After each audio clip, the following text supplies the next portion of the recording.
me tocó conocer al maestro Toledo unos meses antes de que, Francisco Toledo, unos meses antes de que falleciera. Y me acuerdo que en algún punto de la plática se frenó y me dijo, ¿qué más quieres saber de mí? Dije, no, maestro, yo la verdad, no sé, me interesa conocer su camino.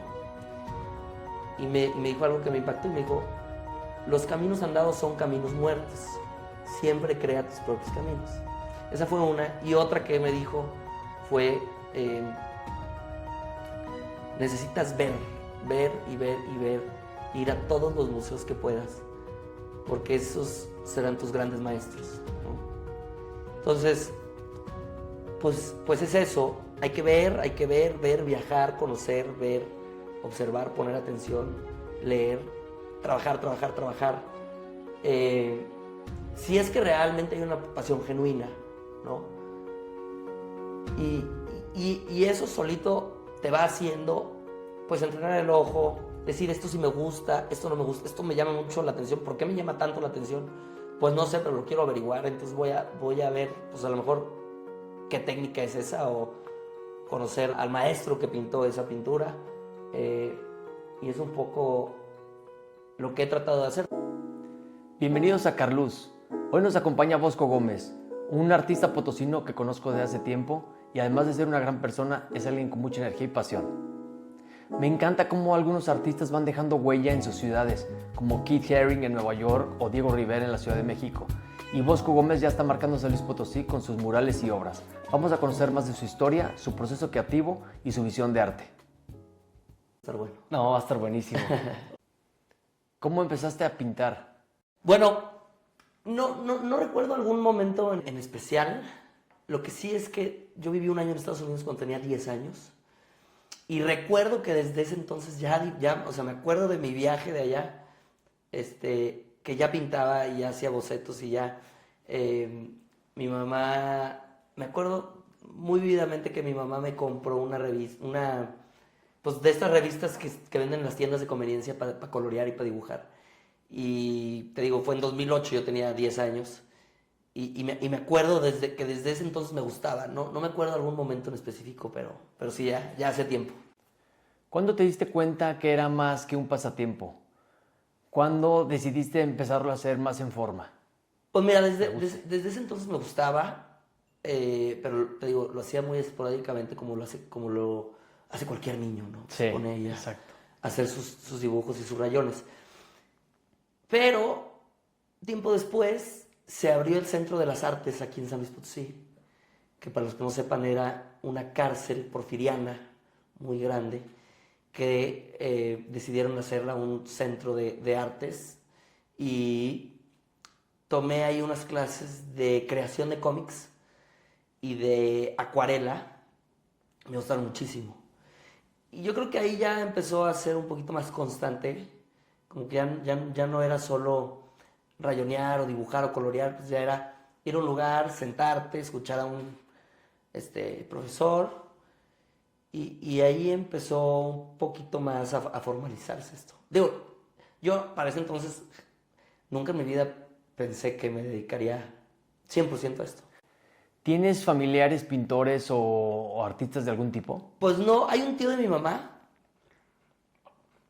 el tío Enrique Canales, un pintor regio muy, muy bueno.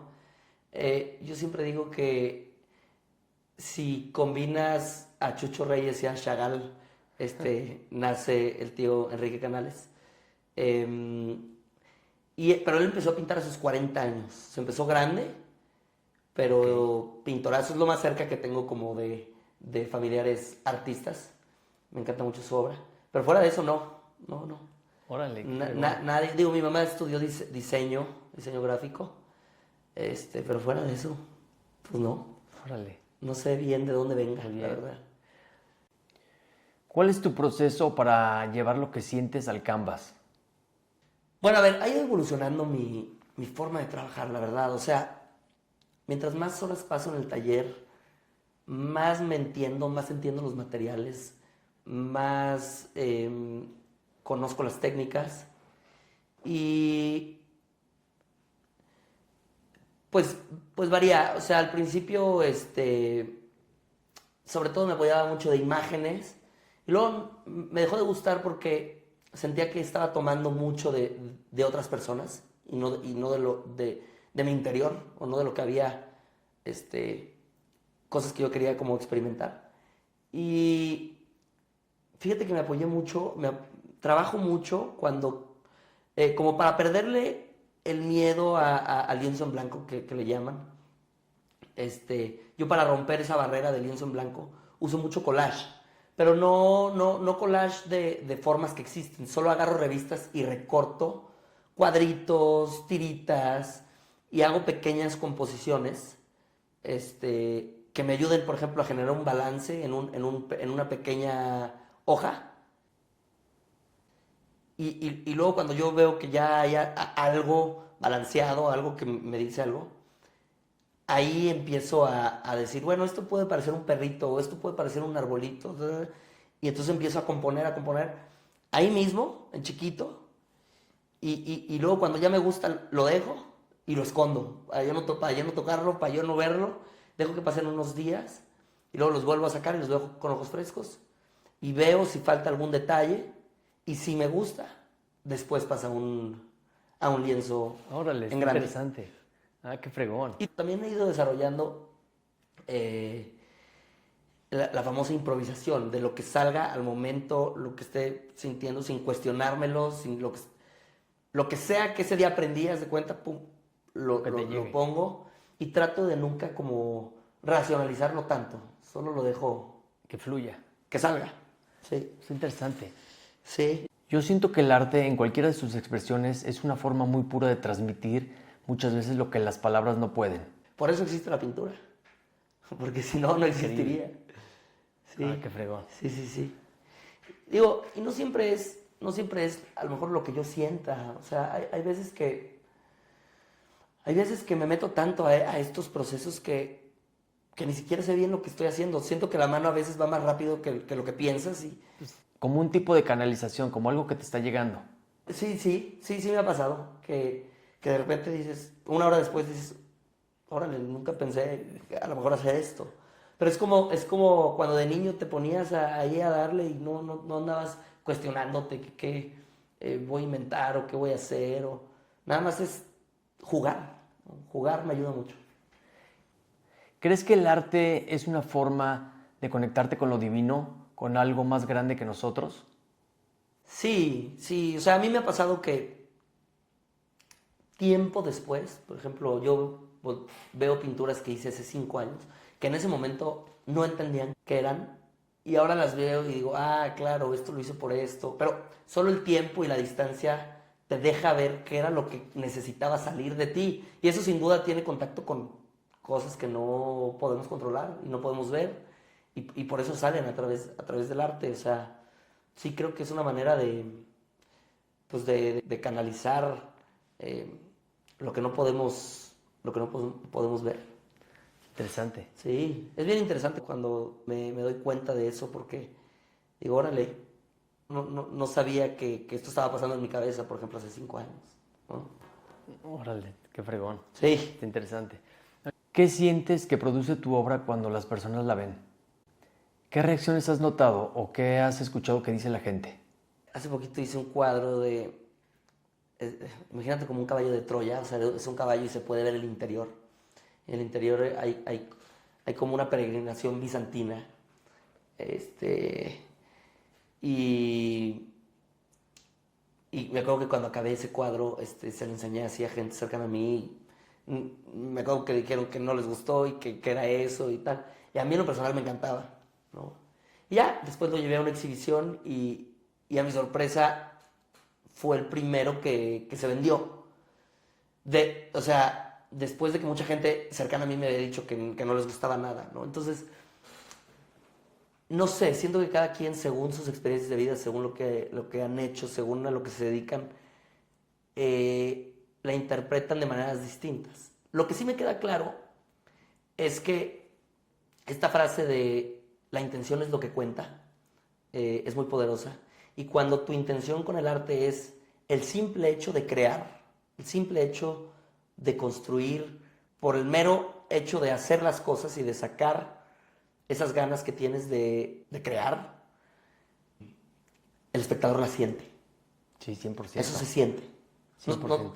No te sé decir cómo ni por qué, pero tus intenciones tienen que ser las más puras a la hora de crear para que conecte con la realidad del espectador.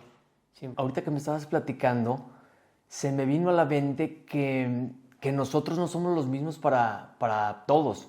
Por ejemplo, yo para uno de mis amigos puedo ser muy buen amigo, tal vez para otro puedo ser muy serio, y así para cada quien. Cada quien hace su perspectiva de ti diferente, de acuerdo a sus creencias, sus experiencias. Y entonces yo siento que el arte es lo mismo.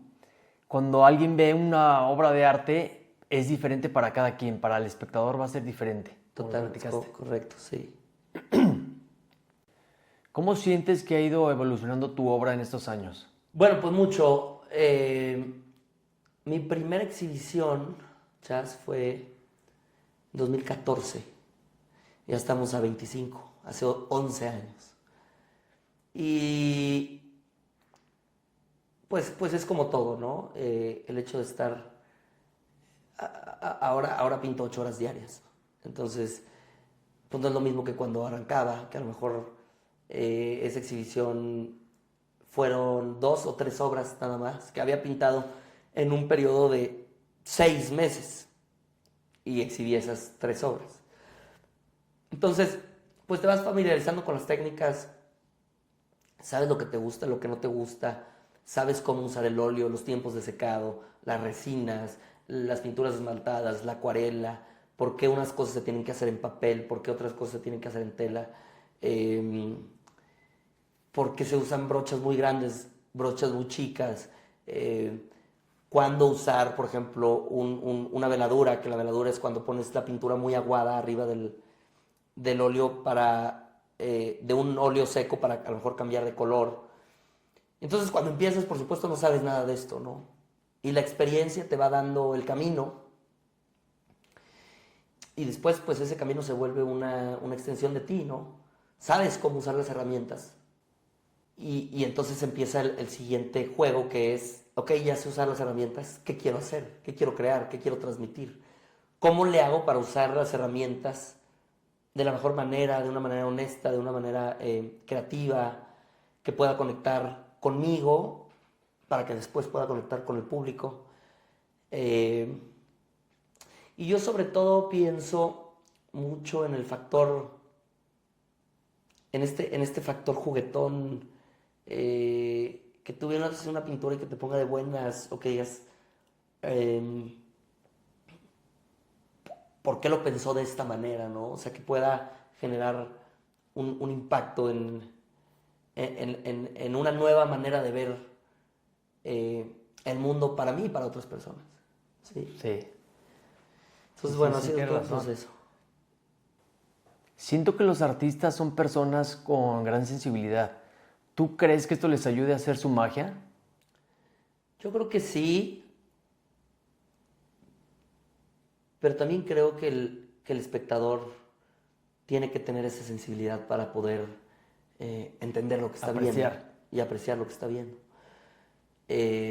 Sin duda tiene que haber una sensibilidad sobre todo a la estética, a la belleza, al balance, a los famosos tercios que se usan en la fotografía, que es como balancear las composiciones, que no sabes ni por qué, pero sientes que está pues muy estético una pieza, o muy bien combinada, o va muy bien con cómo se pusieron las formas. Sin duda tiene que haber un ojo que se entrene, y eso genera pues esta sensibilidad para poder seguirlo haciendo y mejorando. Sí creo. A mí me encanta platicar con artistas, convivir con ellos. Siento que me invitan a su mundo. Son personalidades muy peculiares y tienen una forma muy especial de ver las cosas. Me encanta eso. Es que el arte es una manera de ser libre también. Yo puedo encerrarme en mi taller y y no obedecer ninguna regla más que la propia, ¿no? Entonces sale ese mundo del que tú hablas y pues convives con él todo el día. Se me vino a la mente Van Gogh, que era una persona muy sensible y lo transmitía en su obra. Sí, claro. Me hubiera encantado conocerlo. ¿Qué piensas que muchos artistas usan su obra para transmitir su mensaje, o ideas, o críticas, o reflexión social? Bueno, hay diferentes tipos, sobre todo voy a hablar de los pintores, que yo me dedico a eso, pintar. Hay unos pintores que utilizan la pintura para expresar su mundo interno, lo que piensan, lo que sienten, cómo ven el mundo, cómo te ven a ti, a su familia, al de enfrente. Y entonces te dan esta ventana del interior de su cuerpo y de su cabeza y de su alma. Y hay otros artistas que más bien solo son el espejo de lo que sucede en la sociedad. Y los dos son igual de válidos y los dos son igual de importantes. Y, por ejemplo, los muralistas de la Ciudad de México, Rivera, Siqueiros, Orozco, ellos eran mucho más, pintaban mucho más la realidad de lo que vivía el mexicano común, ¿no? Y las nuevas reformas y situaciones que sucedían en el México de aquel entonces. Comparado con, por ejemplo, Rufino Tamayo, que era el mundo y el universo y su interior, y los dos se me hacen maravillosos. O por ejemplo Pedro Coronel, que también yo creo que iba hacia adentro, iba y pintaba lo que veía adentro de él, no tanto lo que sucedía en ese México de aquel entonces.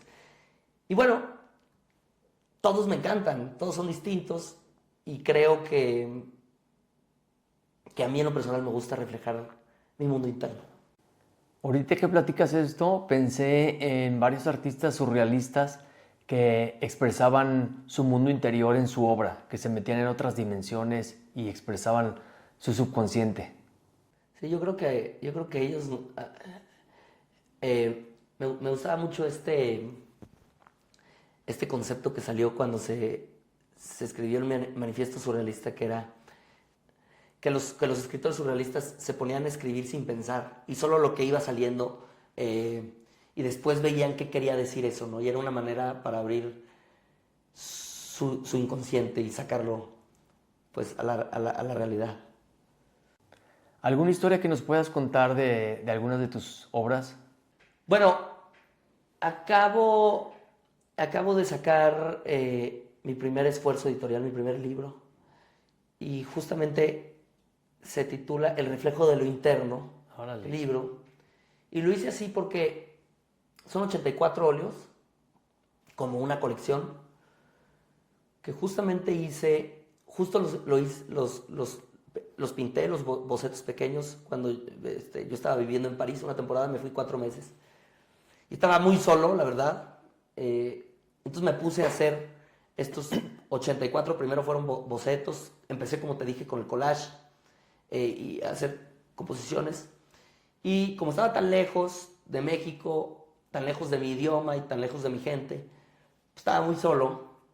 Y me lo pasaba conociendo las galerías y los museos de París. Y llegaba y en la noche me ponía a completar estas composiciones. Más o menos sin pensar y sin pretender nada. Solo mi única pretensión era sacar lo que hay adentro de mí y lo que acabo de ver, cómo lo absorbo y cómo lo puedo vomitar en estos experimentos, en estos bocetos. Y después de 2 o 3 meses los empecé a ver y me gustaron mucho. Y dije, esto lo tengo que hacer una colección. Entonces regreso a México, ya aquí en mi estudio, mando a hacer lienzos muy grandes y todo lo que me traje en pequeño de Europa, pues lo paso a grande y salieron estas 84 obras que en lo personal sí creo que reflejan mi interior. Hay ciertos cuadros que yo veo y digo, órale, no sabía a lo mejor que este cuadro me recuerda a esta parte de mi vida, o este otro cuadro me recuerda a tal momento que viví, a lo mejor hace 15 años. Y me gustó mucho porque usé todo tipo de técnicas en esa colección. Yo le había comprado a una familia de aquí de San Luis una colección de 200 máscaras mexicanas que habían coleccionado por todo México. Unas buenas y otras, pues no, de feria, de carnaval. Sobre todo de barro. Y usé la mitad de esa colección de máscaras, por ejemplo, para ponerlas en un cuadro. Se llama Chaplin ese cuadro. Te lo voy a mandar para que lo pongas. Órale. Entonces hay máscaras rotas, hay máscaras de yute, hay collage, hay óleo que le llaman a la prima, que es en una sola sentada completar el cuadro. Entonces, como solo es en una sola sentada, pues es muy dinámico porque tienes que pintar muy rápido. Entonces genera otro efecto. ¿Qué más? Hay cuadros con marmolina, con arena, con textura. Hay de todo. Y eso pues ha sido como mi último gran proyecto que me tuvo entretenido 2, 3 años. Y justo voy saliendo ahorita de eso para empezar mis nuevas colecciones. Ah, qué padre. Sí. Oye, ¿y cuando viviste en París, se transpira el ambiente artístico o ya no es el mismo París de antes? Bueno, a ver, sin duda el París de los 20 que le llaman, fue muy emocionante, ¿no? Todos estos intelectuales, pintores, poetas, fotógrafos, museos nuevos que estaban creando. Sin duda debió de haber sido muy, muy emocionante. Y obviamente se respira mucho de lo que pasó, porque el París de ese entonces es el mismo París de ahorita, no ha cambiado nada. O sea, los edificios que estábamos viendo, son los mismos, las calles son las mismas. Justo acabo de estar el año pasado también en París y fui ahí al taller de Picasso de Saint-Germain donde pintó el Guernica. Digo, no entré, se ve por afuera. Pero tú ves las fotos de en su momento cuando estaba pintando el Guernica y de cuando estás allá afuera, está idéntico, no se ha movido nada. Entonces, pues sí te da una imagen de lo que fueron esos momentos.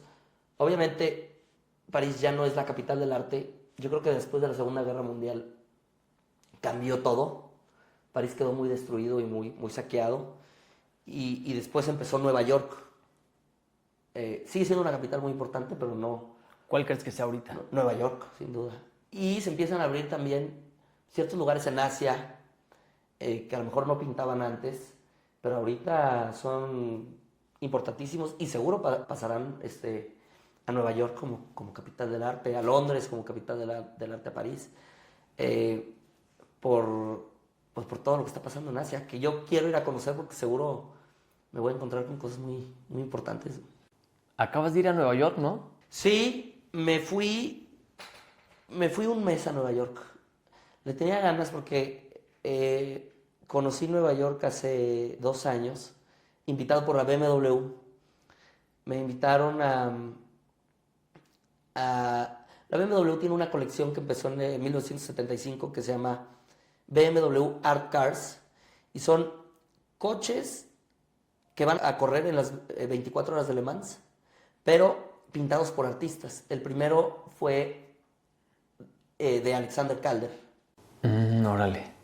Y está espectacular. Sí, increíble. Creo que el segundo fue de Frank Stella, creo. Y así, Andy Warhol pintó un coche. Ah, ¿en serio? Jeff Koons ha pintado. Es una colección de... ¿cuántos serán? Unos 17, 18 art cars. Se pinta cada 5 o 6 años, se eligen un pintor pues para que se introduzca a esa colección.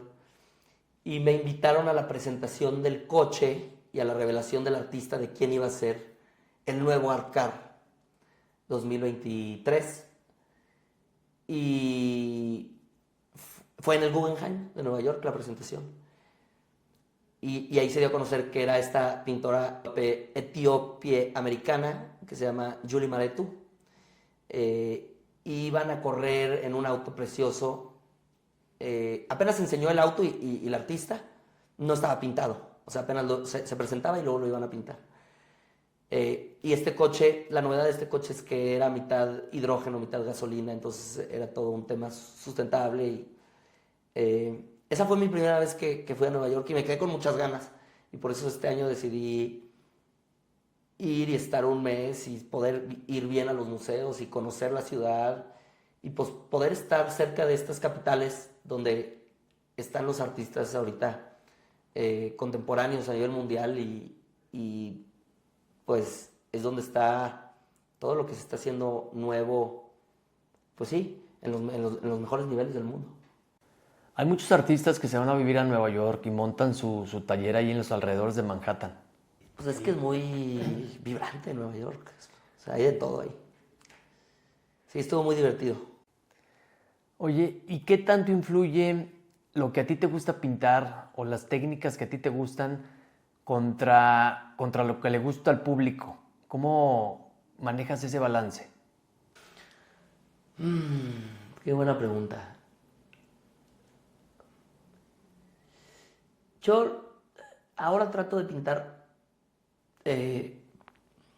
mucho según lo que leo, lo que estudio, lo que viajo, lo que vivo, lo que soy. Porque sí creo que el público no sabe lo que le gusta y no sabe cómo se va a sentir con una pintura hasta que se la enseñas.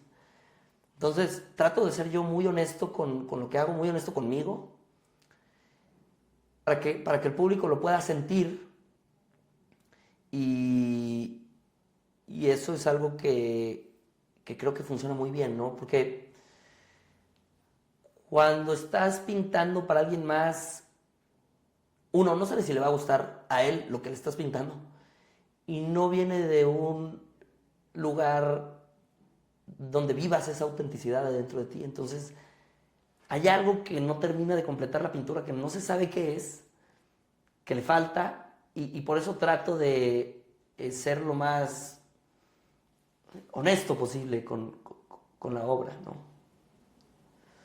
Sí, es difícil. Me imagino. ¿Qué sueño artístico te emociona ahorita? Pues muchas cosas. Tengo muchas ganas de hacer una exhibición grande. O sea, grande, poder tener 60, 70 obras colgadas, bien iluminadas, en un espacio limpio, en algún gran museo o en alguna gran galería, porque ¿sabes qué pasa, Chas? Muchas veces uno trabaja casi a puertas cerradas y, por ejemplo, ahorita si tú me dices, oye, quiero ver una obra tuya, ¿dónde hay exhibidas? No hay en ningún lugar, ¿no? Y al final, pues también trabajamos para eso, para que la gente pueda ver las pinturas y lo que uno va haciendo y va trabajando. Entonces tengo ganas de hacer algo grande, algo que yo mismo pueda ver una secuencia de mi propio trabajo, pero ya en limpio, porque en el taller, pues ya sabes, está todo tirado, la pintura sucio, lleno de... Bueno, tú lo conociste en remodelación y viste cómo estaba. Pues está padrísimo. Muchas gracias. Pero no es lo mismo que verlo pues con sus fichas técnicas, con su cronología, en limpio, con una buena altura, con una buena iluminación. Pues cambia. Cambia el mensaje, cambian los colores, cambia todo. Me invitas. Y traigo muchas ganas de eso. Sí. Va a estar increíble. Sí. Todavía no sé ni dónde ni cuándo, pero por supuesto te invito. Oye, platícanos del mural de la universidad. Bueno, la universidad la Universidad Autónoma de San Luis Potosí, para los que no la conozcan, acaba de cumplir 100 años de autonomía universitaria, ¿no? Entonces fue un gran festejo y querían hacer algo que pudiera durar otros 100 años y recordar pues estos primeros 100. Entonces la doctora Celia Mireles, que era la directora, sigue siendo, en ese entonces de la carrera de biblioteconomía, que básicamente pues es de donde se gradúan los bibliotecarios, me invitó y me enseñó las paredes que tenían y me encantó. Y nada más que me acuerdo que cuando ella me invitó me dijo, sobre todo ella lo quería hacer en pintura. Y dije, me acuerdo que le dije, doctora, aunque nadie la toque, nadie la grafitee, nadie la vandalice, solo con que le dé el sol, Ya. en 2 años se va a estar descarcajando este mural. Y la verdad, en ese entonces eran 300 metros cuadrados lo que había que hacer, ¿no?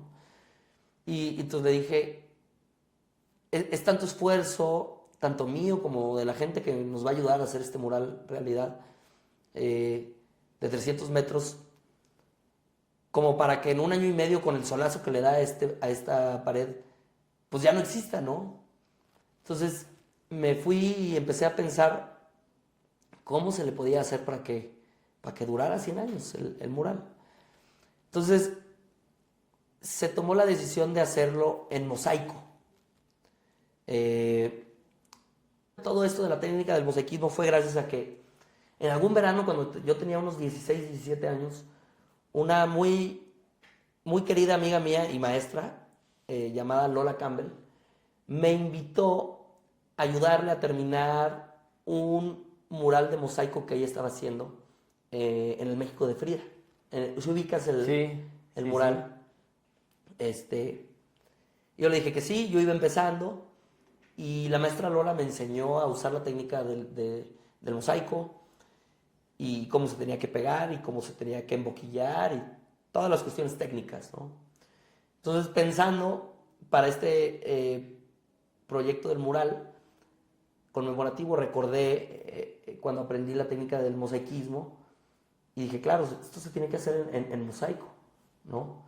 También me acordé de estas casas de Gaudí que hay en Barcelona, que dice, estas se hicieron en 1800 y siguen perfectamente coloridas, ¿no? Entonces, una empresa potosina llamada Tecnopiso se sumó con nosotros al proyecto y a la conmemoración de los 100 años de autonomía universitaria y donó todo el piso, todo el pegapiso y toda la boquilla necesaria para hacer el proyecto realidad. 100% donado. Yo doné el diseño y mi tiempo y la maestra Lola también donó su conocimiento porque invité a la maestra Lola a que me acompañara y a que me diera todo el asesoramiento técnico para el proyecto. Y también me prestó a su equipo de mosaiqueros pues para poder trabajar en conjunto.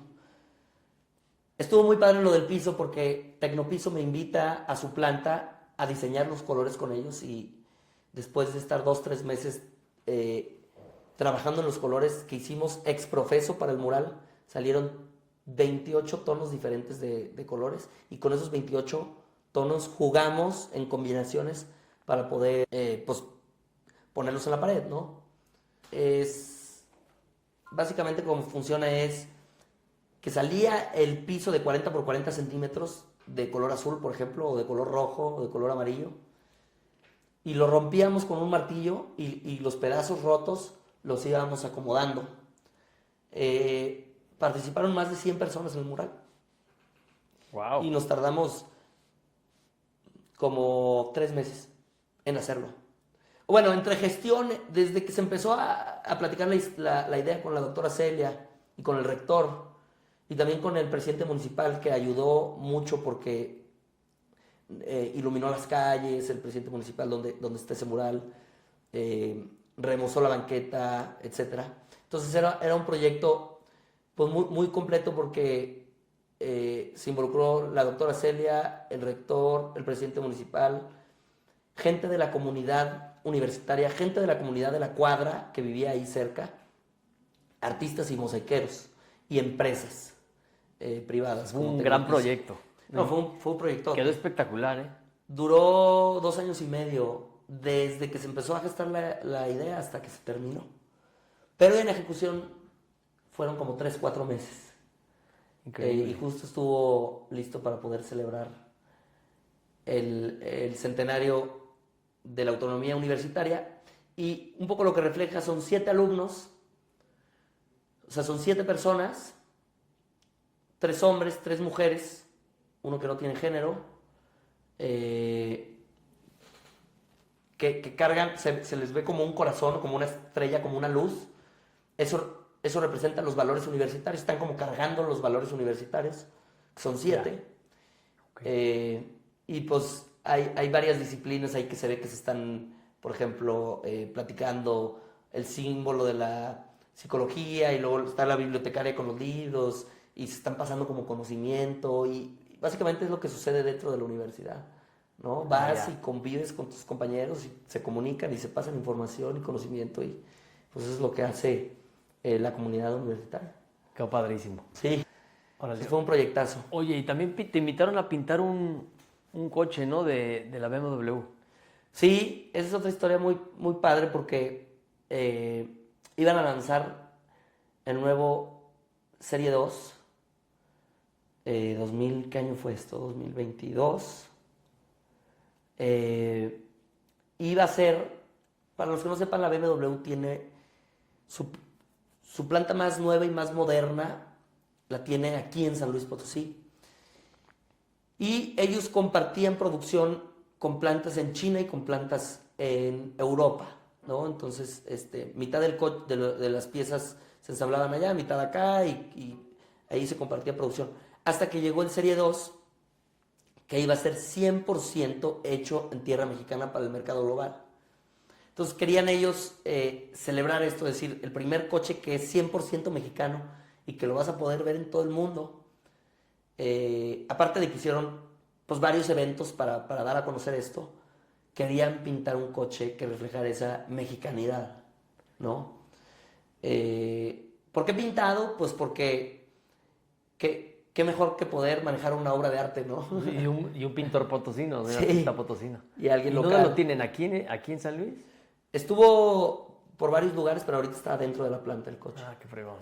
Y pues estuvo muy padre porque me pusieron a trabajar adentro de una bodega, adentro de la planta, porque como el modelo del coche todavía no era conocido, nadie lo podía ver. Ah, órale. Entonces, solo éramos poquitas personas que nos permitían. De hecho, para entrar ahí a esa bodega nos tapaban el teléfono para no poder tomar fotos, ¿En etc. serio? Y estuve trabajando ahí adentro de la planta unos 3, 4 meses. Órale. Igual, lleno de retos, porque yo nunca había pintado con pintura automotriz. Muchas cuestiones técnicas como la pintura solo se pega a la lámina solo si hay 22 grados de temperatura. Entonces al principio yo no tenía ese conocimiento y al principio me costó mucho trabajo. Después pudimos controlar la temperatura ya en una cabina de pintura. En fin, cómo lijar la pintura, cómo tratarla y luego también teníamos un horno al lado. Entonces para poder avanzar más rápido en las capas pues teníamos que hornear el coche literalmente como un pastel para que la pintura curara y secara y luego sacarlo. Entonces todo esto te saca de tu zona de confort de salir del taller. A ver, yo estaba acostumbrado a pintar en lienzos y con pinceles, no en una planta, adentro de bodegas y con poco personal, porque no podíamos meter más gente porque no querían que se conociera el modelo hasta que fuera la fecha de lanzamiento. Entonces, pues muy divertido también aprender cómo funciona ese mundo y estar ahí cerca de ellos y Wow, qué experiencia. pues pasar todo eso hasta que se acercaba la fecha de presentación del coche. Estuvo listo una semana antes y salí de esa preocupación que me costó. Sí fue un gran reto, pero al final me quedé muy, muy, muy contento con el resultado. Qué padrísimo. Sí, Me gustó también mucho. refleja ciertos valores que la planta quería que se reflejaran, como el trabajo en equipo, la colaboración México-Alemania. En el capó se ven las dos banderas como fusionándose, porque el color que comparten las dos banderas, la alemana y la mexicana, es el rojo. Entonces se ven las dos banderas compartiendo el rojo, que el rojo pues es el rojo de la pasión. Entonces, bueno, tiene una serie de elementos que llenan de historia también el por qué se hizo de esa manera el coche. Ok, muy bonito. La verdad, muy, muy padre. Me quedé muy contento con ese proyecto. Padrísimo. Sí. ¿Qué consejo les darías a los jóvenes que están en el punto donde tú estabas, donde decidiste en seguir el arte, la pintura? Bueno, yo creo que pues hay varios consejos. El primero es trabajar mucho, y eso digo, todo el mundo lo dice, pero sí es muy real. No hay ningún profesor, no hay ninguna academia, no hay nadie que te pueda enseñar más que el estar desayunando, comiendo y cenando arte. Es decir, leyendo cosas, investigando en YouTube, viendo libros, yendo a exhibiciones. A mí me tocó conocer al maestro Toledo unos meses antes de que, Francisco Toledo, unos meses antes de que falleciera. Y me acuerdo que en algún punto de la plática se frenó y me dijo, ¿qué más quieres saber de mí? Dije, no, maestro, yo la verdad, no sé, me interesa conocer su camino. Y me dijo algo que me impactó y me dijo, los caminos andados son caminos muertos. Siempre crea tus propios caminos. Esa fue una. Y otra que me dijo fue, necesitas ver y ver y ver, ir a todos los museos que puedas, porque esos serán tus grandes maestros, ¿no? Entonces, pues es eso. Hay que ver, viajar, conocer, ver, observar, poner atención, leer, trabajar. Si es que realmente hay una pasión genuina, ¿no? Y eso solito te va haciendo, pues, entrenar el ojo, decir esto sí me gusta, esto no me gusta, esto me llama mucho la atención. ¿Por qué me llama tanto la atención?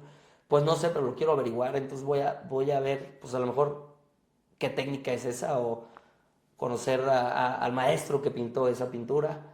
Y es un poco lo que he tratado de hacer también en Nueva York. Me tocó conocer a Francesco Clemente, otro pintor italiano que admiro mucho. En París también conocí a Miquel Barceló.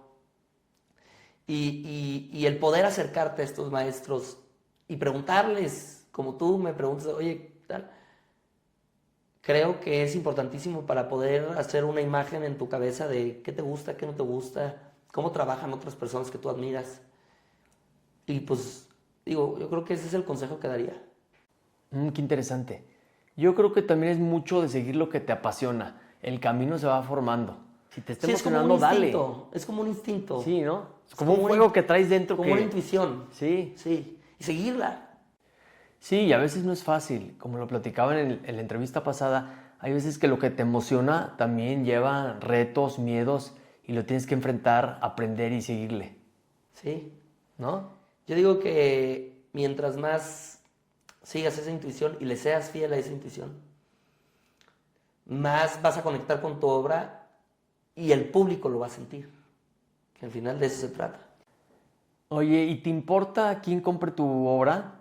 Si tú le dedicaste mucho tiempo y esfuerzo y te gusta mucho una obra que hiciste, ¿te importa quién lo vaya a comprar o cómo manejas esa relación? Bueno, a mí siempre me ha gustado que gente apasionada tenga mi trabajo. O sea, gente que pueda tener una obra y que la disfrute y que le guste y que la vea y que tenga y que le tenga ese valor genuino a la obra por el arte, por la estética, por los colores, un poco que se tome su tiempo en elegir qué quiere comprar y por qué lo quiere comprar y cómo le refleja esa obra a él.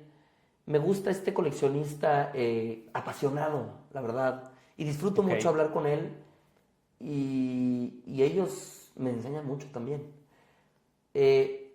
Porque hay otros que no les veo esa pasión, que igual a lo mejor no son tan expresivos o no lo comunican de esa manera, pero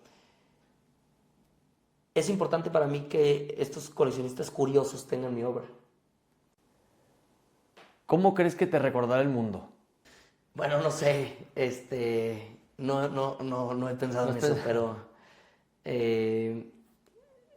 me gustaría que puedan ver algo que yo hice con mis manos y con mi alma y con mi mente y puedan encontrar esa profundidad que yo traté de poner con esas pinceladas en el lienzo.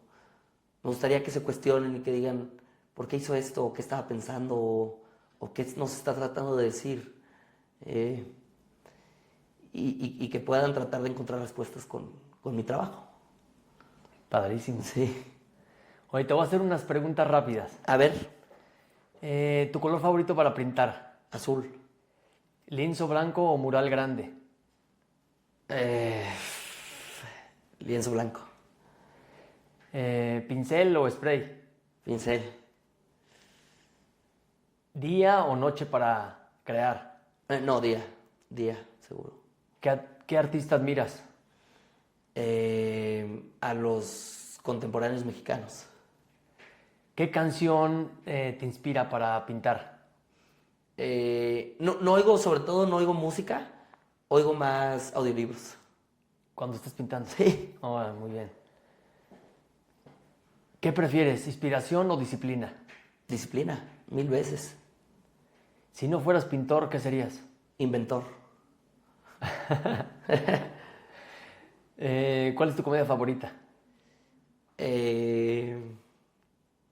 La comida mexicana. Una palabra que describa tu arte. Curioso. Padrísimo. Oye, Bosco, pues muchas gracias por venir, gracias por aceptar la invitación y me encanta platicar con personas apasionadas que les gusta y les encanta lo que hacen. Muchas gracias por invitarme. No, gracias a ti. Feliz. Muchas gracias.